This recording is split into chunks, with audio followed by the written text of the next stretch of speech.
आज खबर ये आई है कि बांग्लादेश को कंगला देश बनाने में इंडिया के साथ अब रूस भी मिल चुका है। 630 मिलियन डॉलर उन्होंने जो है बांग्लादेश को, जो रूस ने कर्ज दिया था, वो डिमांड कर लिया, क्योंकि इंडिया और रशिया की फ्रेंडशिप बहुत ज़्यादा स्ट्रॉन्ग है। क्योंकि नुकसान ये हो रहा है कि इंडिया बड़ा धंधला रहा है, बिकॉज सारी वेपनरी, इंटेलिजेंस एक्सेट्रा, स्पाइंग।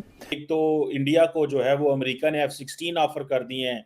सुना है इंडिया कहता है हमें F-35 चाहिए।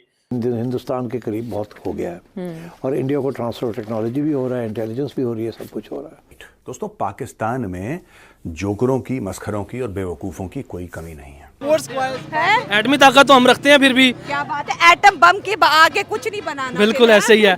उधर तारड़ साहब, बाइडेन साहब की जो रिसेंटली कॉल थी मोदी साहब को, उसमें उन्होंने कहा था कि जाएं और रशिया से बात करें। आज 16 आइटम्स उसके ऊपर इंडिया ने बैन कर दिए हैं। रूस ने 630 मिलियन डॉलर का कर्जा डिमांड कर दिया है। अडानी, क्योंकि इंडिया का बहुत बड़ा बिजनेसमैन है, वो वहाँ पे बिजली देता था सस्ती और उधार की बिजली, वो भी बंद कर दी। तो अब बांग्लादेश कहते हैं ना, ये कंगला देश बनने वाला। नमस्कार दोस्तों, जय हिंद। दोस्तों, पाक मीडिया का मानना है कि बांग्लादेश भारत से भिड़कर जल्दी ही बांग्लादेश में बदलने वाला है, क्योंकि रशिया ने भारत की दोस्ती को देखते हुए बांग्लादेश को एक तरह से इकोनॉमिक धमकी दी है कि हमें 15 सितंबर तक हमारा 630 मिलियन डॉलर का लोन वापस चाहिए, वरना हम आगे की कार्रवाई करेंगे। ऐसे में बांग्लादेश के ऊपर बहुत भयानक दबाव बन चुका है कि वो पहले अडानी के 80 मिलियन डॉलर वापस करे या पहले रशिया का पैसा वापस करे। ऐसे में दोस्तों, भारत ने अब बांग्लादेश को पूरी तरह से सबक सिखाने का निर्णय ले लिया है,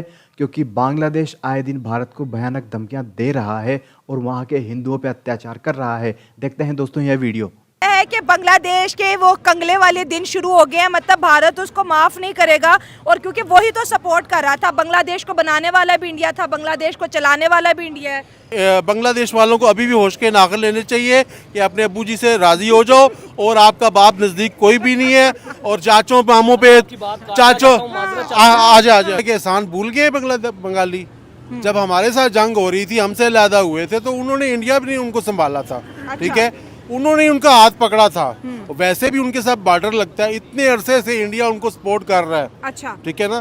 देखिए, सब कुछ तो उधर से आता है, इंडिया से बॉर्डर लगता है। बंगालियों की हर चीज वो आती है। एक बंगालियों के पास क्या है? पटनस और एक मछली, इसके अलावा क्या है उनके पास? और सलाब है, पानी है, और तो कुछ नहीं है।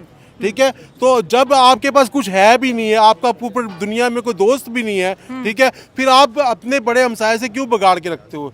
जिस तरह अब हमारा भी कोई नहीं है, हमें सिर्फ नौकर बना के रखा हुआ है पूरी दुनिया ने कि सबसे सस्ती लेबर पाकिस्तान से मिल जाती है, भूखे नंगे लोग हैं, जमीनें बेचेंगे, जैसे भी आएंगे ना। इसी तरह हमें भी पाकिस्तान को अपने हमसायों से बना के रखनी चाहिए थी, मगर हमने भी नहीं बनाई। और बंगालियों का भी अब जो हाल हो रहा है, अब उसकी आवाम की वजह से हो रहा है। अभी भी उनका मुंह उनसे ही लगना है। दोस्तों, रूस ने कल ही बांग्लादेश से बोला है कि हमें 15 सितंबर तक हमारा 630 मिलियन डॉलर का लोन वापस चाहिए, जो हमने आपको न्यूक्लियर रिएक्टर बनाने को दिया था। ऐसे में दोस्तों, जाहिर है कि भारत ने ही रशिया से कहा है कि इनके ऊपर थोड़ा दबाव बनाइए। बांग्लादेश लगातार ऐसा बिहेव कर रहा है जाने तो वो एक बहुत अलग थलग, एक बहुत इम्पोर्टेंट नेशन हो, जैसे कोई दूर का नेशन होता है। दोस्तों, श्रीलंका और मालदीव की थोड़ी सी बात अलग है कि वो भारत से थोड़ा सा अलग हटके हैं, हालांकि वो भी बिना भारत के सर्वाइव नहीं कर पाए।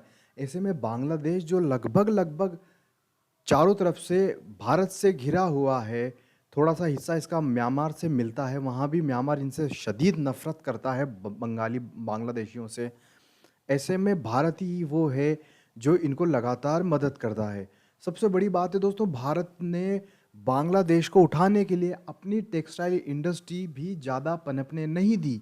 ज़्यादा टेक्सटाइल इंडस्ट्री भारत के जो बड़े बड़े उद्योगपति थे, उन्होंने बांग्लादेश शिफ्ट कर दी, ताकि बांग्लादेश के लोगों को एक इकोनॉमिक ग्रोथ मिल सके। ऐसे में वहाँ का जो ये नोबेल पुरस्कार सो कोल्ड CIA का एजेंट मोहम्मद यूनुस, ये जो आया है, आप इसका एटीट्यूड देखिएगा, ये लगातार भारत को धमकियाँ दे रहा है, मतलब कि भारत शेख हसीना को वापस करे, वरना हमारे संबंध खराब होंगे, और भारत को हम मछली नहीं देंगे। इन्होंने एक हेल्सा मछली आती है, उसके ऊपर बैन लगा दिया अभी। और जिस दिन भारत ने इनके ऊपर प्याज, लहसुन, दूसरी सब्जियों पर बैन लगा दिया, क्योंकि दोस्तों ये ध्यान रखने वाली बात है कि बांग्लादेश में चावल तो बहुत होता है, लेकिन दूसरे सामान वहाँ इतने नहीं होते, क्योंकि बिल्कुल ही दलदली ज़मीन है और जो सामान भारत से सस्ता में मिल जाता है वो पूरी दुनिया में कहीं भी नहीं मिल सकते इनको। तो जल्दी ही बांग्लादेश को ज़्यादा सबक सिखाने की ज़रूरत है दोस्तों। जितना हमने मालदीव का करा उससे भी कई गुना ज़्यादा सबक सिखाने की बांग्लादेश को लगातार ज़रूरत है, क्योंकि ये वहाँ के जो बेचारे भोले भाले से जो वहीं के लोग हैं हिंदू, उनको टारगेट कर रहे हैं। कितने हिंदू उन्होंने मार दिए। और अब आप इनकी हिम्मत देखिए इन लोगों की, कि ये बोल रहे हैं कि गणेश आरती और ये भी नहीं होएगी इस बार।